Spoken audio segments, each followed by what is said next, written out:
Informe final de investigación documental y de campo del tema Filosofía del Derecho.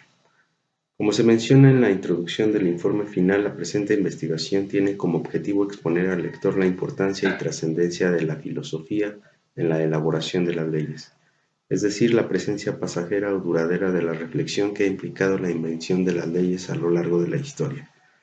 Hacer entonces un análisis en referencia de lo que ha constituido nuestros manuales y reglamentos a los que hemos atribuido el nombre de Constitución, que como su nombre lo dice, constituyen los fundamentos del orden social que rige el comportamiento de los individuos en nuestra sociedad. Con una extensa revisión histórica se establecen los orígenes de las leyes en las antiguas sociedades. Queda evidenciado que la creación y establecimiento de las leyes se da a través de diferentes fenómenos y necesidades. Repasemos entonces la historia. En los orígenes de la humanidad no existían normas ni leyes. Se podría creer que en ese entonces regía la ley del más fuerte. Al agruparse los humanos comenzaron a crear sociedades, y fue allí cuando fue necesario crear leyes para que nadie pudiera abusar de los demás, y que los bienes fueran individuales así como los derechos de convivencia en paz.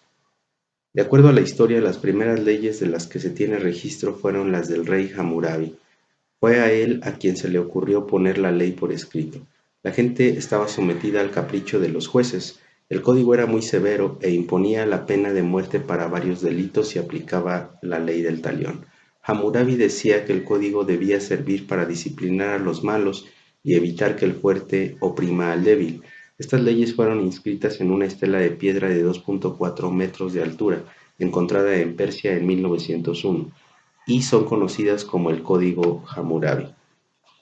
Es pertinente entender que para la implementación de un reglamento como el Código Hammurabi, el ser humano tuvo que recurrir al estudio y análisis de lo que es justo, es decir, aquí se abre camino el uso de la filosofía en la materia del derecho. De acuerdo a la historia, en la antigua Grecia, hacia 621 a.C., frente a los reclamos populares de la arbitrariedad de los jueces, el legislador Dracon recopila las leyes orales y las pone por escrito. El código era muy duro y algunos decían que parecía escrito con sangre, porque casi todos los delitos eran castigados con la muerte. Pero las leyes no tenían como objetivo el castigo, sino la garantía de los derechos. Hacia 594 a.C., otro legislador, Solon, moderó las leyes de Dracon haciéndolas más humanas y justas. Considerando que el acervo de filosofía en la historia de la humanidad tiene un fundamento muy importante en la cultura griega, es necesario citar lo que uno de sus grandes filósofos pensaban y opinaban al respecto. Platón decía que todas las virtudes se basan en la justicia, y la justicia se basa en la idea del bien, el cual es la armonía del mundo. También para la justicia es un atributo de perfección, comparable a la sabiduría y a la valentía. La transgresión a este principio de justicia se castiga severamente, lo que permite que se cumplan todas las tareas de una ciudad y su comunidad. Históricamente los romanos basaron gran parte de su orden social en el pensamiento griego, incluyendo por supuesto las leyes, pero siguiendo a dictar leyes por todas causas y razones provocó confusión para los jueces, por lo que Justiniano, emperador del Imperio Romano de Oriente, nombró a un comité de 10 juristas para redactar un nuevo código. Al código se le conoce como Corpus Juris Civilis y también se le conoce como Código Justiniano. El Corpus Juris Civilis, que en español significa Cuerpo de Derecho Civil, es la más importante recopilación de derecho romano y el texto jurídico más influyente de la historia. Como se mencionó, este código se compiló por orden del emperador bizantino Justiniano y fue impreso por primera vez por Dionisio Godofredo en Ginebra en el año de 1583. En México, el 1 de enero de 1917, tras 2 meses de debates, el constituyente cerró sesiones. El 5 de febrero se promulgó la nueva Constitución, con el nombre de Constitución Política de los Estados Unidos Mexicanos, que reforma la del 5 de febrero de 1857. De lo mencionado, cabe señalar que esos 2 meses de debate, además de concentrarse en la negociación, fueron un ejercicio filosófico de lo que convenía o no instaurar en esta nueva Constitución. En México, hoy en día es posible presentar nuevos proyectos de ley. Es decir, tras una reflexión filosófica y considerando las condiciones que así lo requieran, de acuerdo al capítulo en la Constitución que refiere a la división de poderes, en el artículo 71 se ordena que, de la iniciativa y formación de las leyes, el derecho de iniciar leyes o decretos compete al Presidente de la República, a los diputados y senadores, al Congreso de la Unión, a las legislaturas de estados y de la Ciudad de México y a los ciudadanos que en número equivalente por lo menos al 0.13% de la lista nominal de electores en los términos que señalen las leyes. La ley del Congreso determinará el trámite que deba darse a las iniciativas. En una visita realizada a la Biblioteca José Vasconcelos se consultó material referente al tema que nos ocupa. Aquí se descubrió que existen incluso tesis del tema. De los textos revisados resumimos que en el texto Introducción al Derecho se hace énfasis en la importancia del aspecto ético y su base etimológica e histórica. En el texto Temas de Filosofía del Derecho, el análisis en la invención de las leyes siempre implicará un raciocinio filosófico. Finalmente, en el texto Filosofía del Derecho se adjudica a la presencia perpetua de las leyes preconcebidas para futuras circunstancias.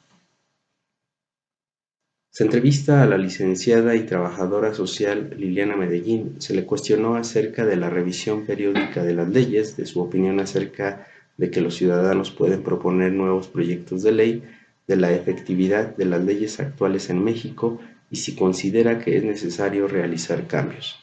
En ese sentido, las respuestas fueron las que presentamos en la siguiente entrevista. ¿Cree usted que las leyes ameritan un análisis periódico para conocer su actualidad?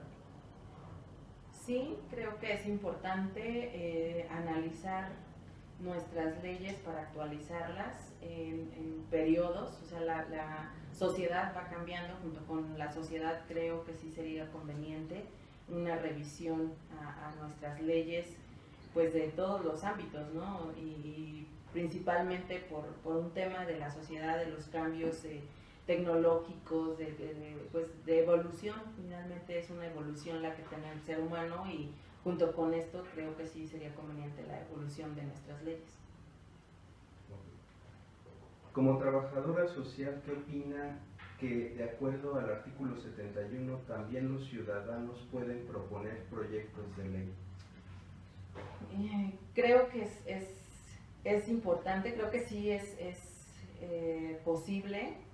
Sin embargo, debería de existir ciertas reglas para poder lograrlo, ¿no? O sea, no considero que todos tenemos el derecho a poder impulsar una nueva ley por alguna situación importante que esté ocurriendo, pero sí deben de cumplirse ciertas características, ¿no? Obviamente sé que tendría que votarse por un número específico y que este sea representativo de la sociedad, pero ¿por qué no? O sea, mientras la iniciativa pues tenga un contenido importante y un cambio para bien de la sociedad, sí creo que es posible y que sí es conveniente que cualquier persona, cualquier sociedad en la sociedad pueda impulsarlo. ¿Cree usted que las leyes de la actual Constitución cumplen con su función de acuerdo con las circunstancias actuales? No del todo, creo que sí hay necesidad de revisarlas. Yo considero que algunas de nuestras leyes ya están obsoletas, que podríamos mejorarlas de acuerdo a la actualidad de lo que estamos viviendo, o inclusive pues por los problemas, ¿no? que también tenemos, los problemas de cuando se creó nuestra ley. Nuestras leyes no son a lo mejor los mismos que ocurren hoy en día, entonces sí sería necesaria una actualización. Ok. Desde su punto de vista como ciudadana, ¿considera que hacer cambios a la actual Constitución es una buena medida para adaptar las leyes a la actualidad? Sí, creo que sí es conveniente, sí es importante, sí es necesario. volvemos a lo mismo, los problemas que teníamos hace mucho tiempo no son los mismos problemas que podemos tener el día de hoy. Considero que así como han cambiado los problemas que vivimos y son diferentes y pues son más fuertes a lo mejor, o diferentes principalmente por cómo lo hacen. O sea, hoy tenemos muchos temas virtuales o de comunicación con tecnología, etcétera, ¿no? Que a lo mejor hace muchos años, cuando se crearon las leyes, no existían. Entonces creo que sí es importante también. Ok, muchas gracias. Bien, finalmente se llevó a cabo una entrevista de 10 preguntas a 10 personas respecto al tema que nos interesa y sus connotaciones históricas y actuales para definir la conciencia reflexiva de los ciudadanos acerca de la filosofía del derecho. Las características del grupo encuestado son las que se presentan en este gráfico. Todos los entrevistados tienen un nivel de estudios universitario. Esto fue un factor no premeditado, sin embargo, esto implica una opinión general de un sector con este nivel de estudios en la encuesta. Del grupo entrevistado, casi es la misma cantidad de hombres y mujeres. La mayoría de ellos son empleados y otros son maestros. Hay casi igual número de personas con estado civil de casados y de solteros. El rango de edad oscila entre los 24 y 57 años.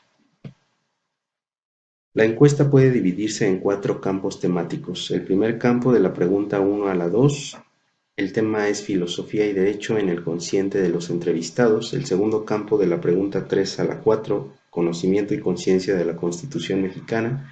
El tercer campo, de la pregunta 5 a la 6, de moralidad y valores estipulados en la religión dominante, en este caso el catolicismo. Y el cuarto campo, de la 7 a la 10, de la reflexión de los ciudadanos acerca de las alteraciones a la ley por demanda o reflexión social respecto a algún tema. En lo que refiere al género masculino y de acuerdo a la muestra, los varones tienen un sentido más positivo del primer campo y segundo, es decir, son más propositivos respecto a la filosofía implicada en el derecho y una mayor conciencia de la Constitución, mientras que las mujeres entrevistadas presentan una mayor atención a la moralidad y valores, así como mayor apertura en lo que a cambios a las leyes se refiere, de acuerdo a la presente muestra de 10 individuos.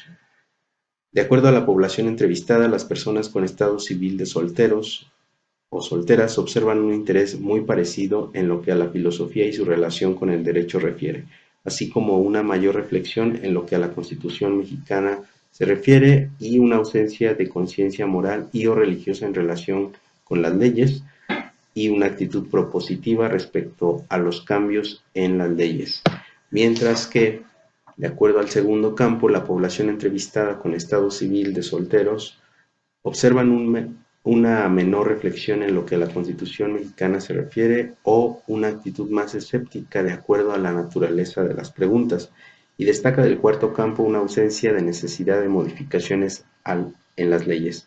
Los otros campos presentan similitudes muy claras. La interpretación de las respuestas de los menores de edad promedio entre los entrevistados, quiere decir 39.5 años, es una actitud ligeramente negativa en cuanto a reflexión entre la filosofía y derecho, una posición positiva respecto a la presencia de la Constitución, una actitud negativa hacia la moralidad y sentidos religiosos y una clara apertura a cambios o modificaciones a las leyes. En contraste, de los entrevistados mayores del promedio de edad, 39.5 años, presentan una reflexión más amplia entre la filosofía y el derecho, una actitud negativa referente a la presencia de la Constitución. Hay que tomar en cuenta que de los entrevistados solo 3 rebasan la edad promedio, un escepticismo equiparable al de la población más joven respecto a valores y moralidad, y una clara actitud más conservadora en lo que respecta a modificaciones a las leyes y opiniones personales al respecto. Como conclusión, podríamos decir que la filosofía del derecho reposa constantemente en lo que en la mente concebimos como el bien y el mal. Los principios y valores en que se basan nuestras leyes son conceptos de pensamientos preconcebidos en un alarde filosófico, es decir, en la cualidad que más nos distingue como humanos, la de pensar y reflexionar para determinar nuestro comportamiento individual y social.